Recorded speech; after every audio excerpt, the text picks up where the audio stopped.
What's up YouTube? Welcome back to the channel. My name's Jared. Welcome to the 6.0 Bros. And today we're going to be revealing our first modifications to our 6.7 Powerstroke. But first, if you haven't already, please hit that subscribe button. Give this video a big thumbs up. Drop your comments down below. What modifications do you want to see on the 2015 6.7 Powerstroke that just hit the channel? Okay guys, today we have two first things we're going to be doing to the truck. We're going to reveal them today, and we have some more information at the end of this video. The first thing is in this box. And now this box is actually my favorite mod that I'll be doing to the truck. I'm pretty excited about this. Unfortunately, we've already had to replace the factory one with another factory part, and I was planning on doing this for a long time anyway. Well, not a long time. Truck hasn't been on channel very long. But I was planning on doing this anyway, so here it is. I'm going to pull this out of the box. Boom, here we go. It is a Magtek Oil Pan cover. So what some of you guys may not know is on the 6.7 Powerstrokes, there's a two-piece oil pan. There's an upper and a lower. And this is the lower oil pan.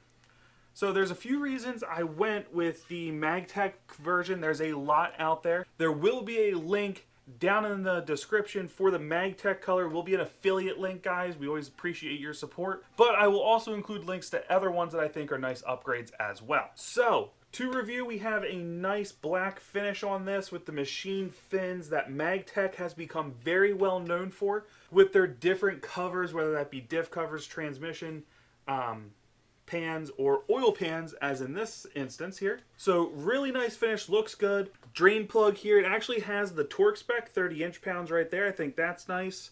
Made in the USA. Very nice, high quality piece.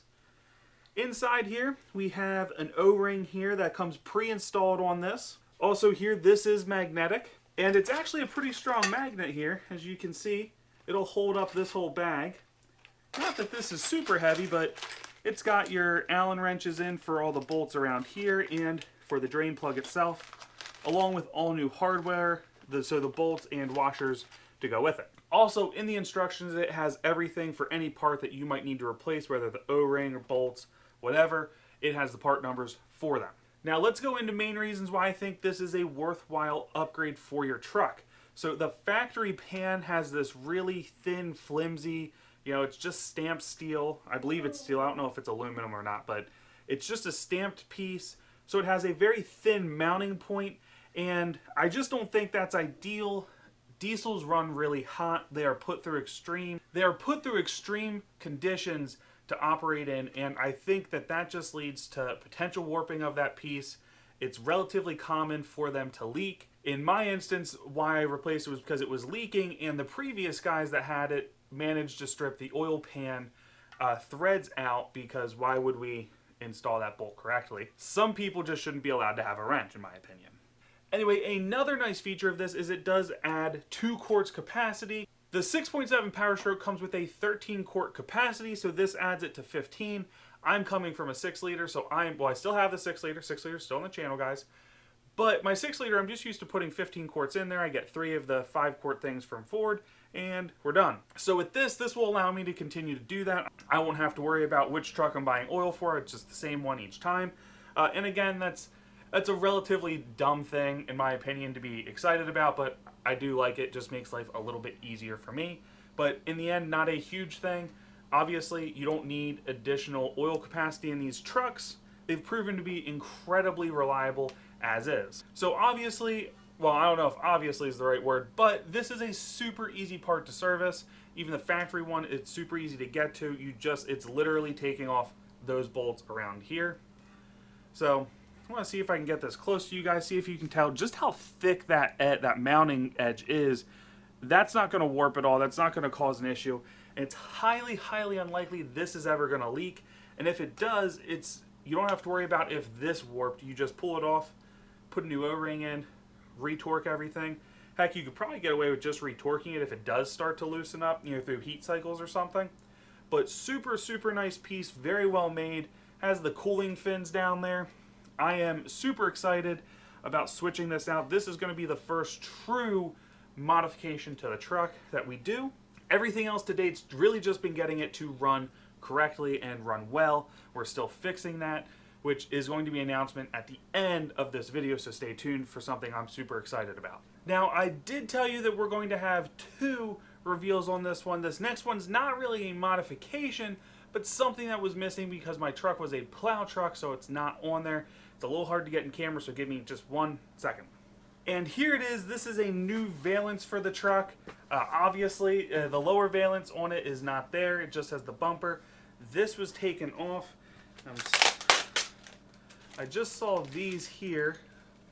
So new little mounting bolts here. We're going to do a video on installing this. Toss that over there. So here it is. Super excited about this. This is something that's missing from my truck, and I just think these look so much nicer with these on. I know there's different ones between the 2-wheel and 4-wheel drive one, but I just think they need to be on there. I think they make the truck look so much cleaner. This was bought off Amazon. I will get a affiliate link again down in the description below for these. I will look for the cheapest price. I do always try to find you guys the cheapest price, yet still maintain some quality. So when this video comes out, I will put that on there. It seems nice. Nothing's really messed up. Show you guys the back here.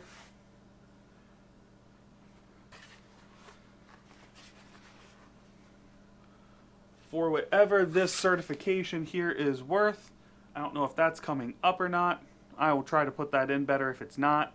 So here it is. The only thing, I wish it came with the bolts, but it looks like the bolts are actually on there. I don't know if they are something different. We'll get that all figured out when we get to actually installing this part.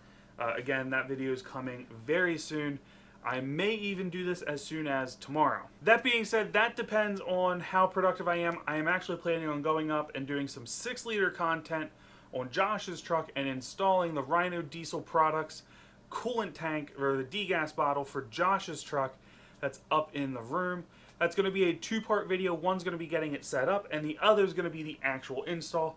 Both are going to be super easy to do. Anyway, guys, I'm actually going to also shoot another video for a 6-liter part that's right up here. Maybe some sneak peek stuff down at the end of this video. Maybe check it out. That video is going to be coming soon. It's a part that's already on our not black truck. It's already a modification on the white truck on the channel. So just a hint there if you don't stay tuned till the end. So it's already a part that's on that. It's just a different company providing. Again, if I can, I like to provide as many options as possible, especially if they're quality parts, and I do believe this one is. Now, guys, I'm going to be releasing some information here. The last part of this video is going to be a reveal of a new series on the channel.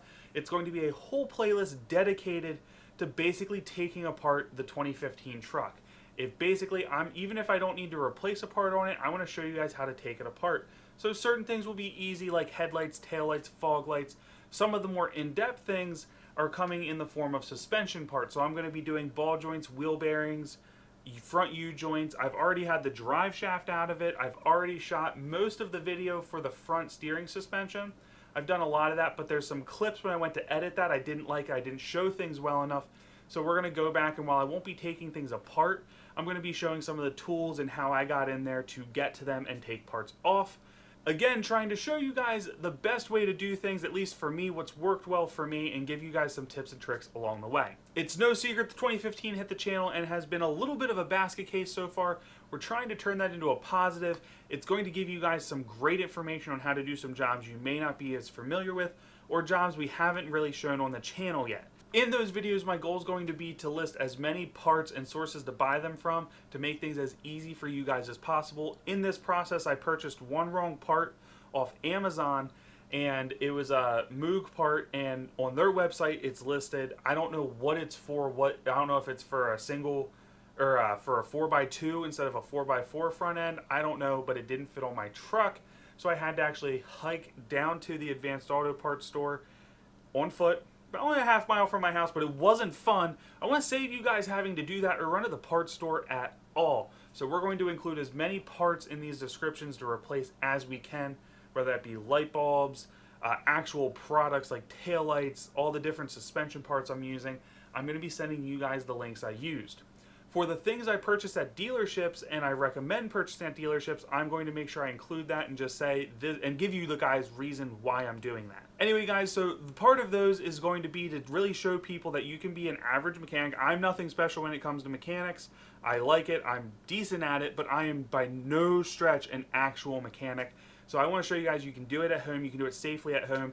Now if you don't feel confident on any of these things, please go to a professional. I don't want anyone getting hurt or costing themselves more money than had they just taken it to a professional in the first place. However, I think with a lot of these things you're going to see, this is super easy to do. It's just taking your time and going slow.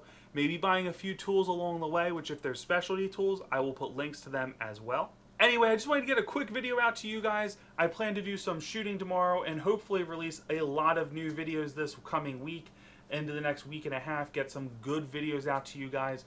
We're gearing up to finally finish fixing the front end of suspension work on the black truck, the 2015 F250, our 6.7 Powerstroke, and hopefully start getting into some fun stuff with that truck and not just fixing it. However, the basic maintenance stuff and fixing things is also super helpful to you guys, so I'm taking this opportunity to make sure I'm showing you guys all those things. I hope you guys enjoy that content and I hope it's helpful.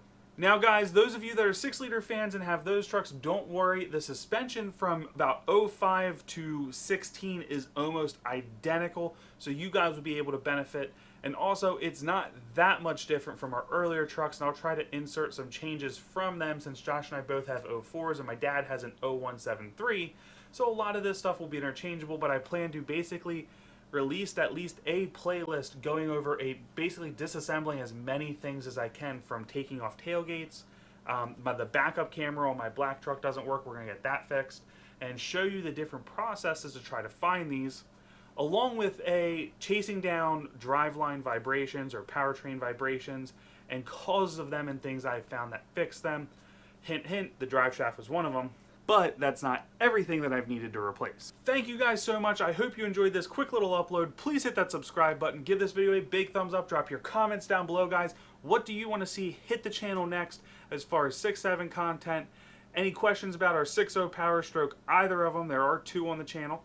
And I'll see you in the next upload.